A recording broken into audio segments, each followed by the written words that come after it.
நம் ஆண்டவர் இயேசு கிறிஸ்துவின் நாமத்தினால் மகிழ்ச்சியும் சமாதானமும் நம் அனைவரோடும் இருப்பதாக. 1 யோவான் 5:5-13 முடிய. இயேசு இறைமகன் என்று நம்புவரை தவிர உலகை வெல்வோர் யார்? நீராலும் இரத்தத்தாலும் வந்தவர் இயேசு கிறிஸ்து. அவர் நீரால் மட்டுமல்ல, நீராலும் இரத்தத்தாலும் வந்தவர் என தூய ஆவியார் சான்று பகர்கிறார். தூய ஆவியாரே உண்மை. எனவே சான்று அளிப்பவை 3 இருக்கின்றன. தூய ஆவியும் நீரும் இரத்தமுமே அவை.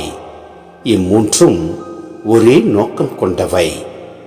மனிதர் தரும் சான்றை நாம் ஏற்றுக்கொள்கிறோமே, கடவுள் தரும் சான்று அதைவிட மேலானது அன்றோ? கடவுள் தம் மகனுக்கு சான்று பகர்ந்துள்ளார். இறைமகன் மீது நம்பிக்கை கொண்டுள்ளோர் இச்சான்றை தம்முள் கொண்டிருக்கின்றனர். ஆனால் கடவுள் மீது நம்பிக்கை கொள்ளாதோர் அவரை பொய்யராக்குகின்றனர். ஏனெனில் தம் மகனை குறித்து அவர் அளித்த சான்றை அவர்கள் நம்பவில்லை. கடவுள் நமக்கு நிலை வாழ்வை அளித்துள்ளார். இந்த வாழ்வு அவர் மகனிடம் இருக்கிறது.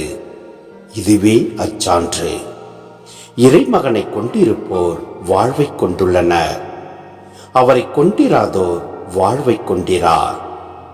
இறைமகனிடம் நம்பிக்கை கொண்டுள்ளோருக்கு நிலை வாழ்வு உண்டு என நீங்கள் அறிந்து கொள்ளுமாறு உங்களுக்கு இவற்றை எழுதுகிறேன்.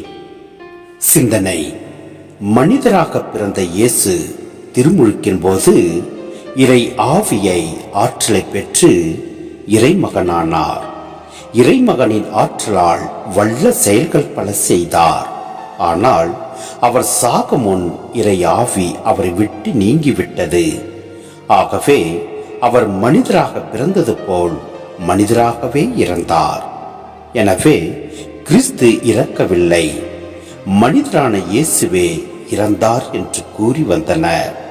இவ்வாறு சிலர் இயேசு கிறிஸ்துவை பற்றிய தவறான போதனையை பரப்பிய நிலையில்தான் இங்கு திருமுக ஆசிரியர் இயேசு திருமுழுக்கின் போது இறைமகனாய் இருந்தது போலவே இறக்கும் போதும் இருந்தார் என அழுத்தி கூறுகிறார். இங்கு தண்ணீர் திருமுழுக்கை குறிக்கிறது, இரத்தம் இறப்பை குறிக்கிறது.